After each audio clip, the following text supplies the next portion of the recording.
In the Jewish and Christian scriptures, God commands the ancient Israelites to go to war against people living in the land of Canaan.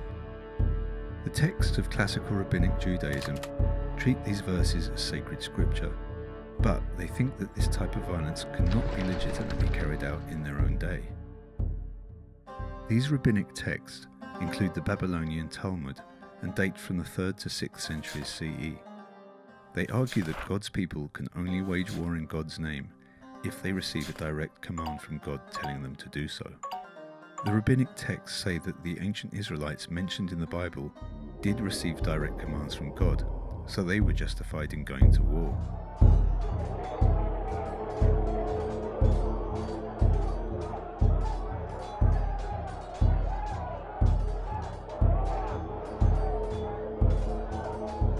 But communities in their own day, the classical rabbis said, were no longer in a position to receive these sorts of direct commands from God.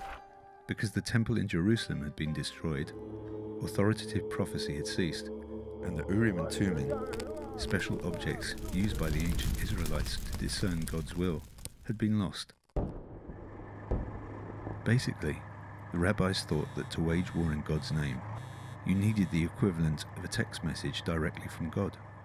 But the whole network had gone out of service, so no text message would be coming through. What would it look like today if societies made going to war dependent on these types of restrictions? Breaking news, in a last-minute turnaround, war has been cancelled.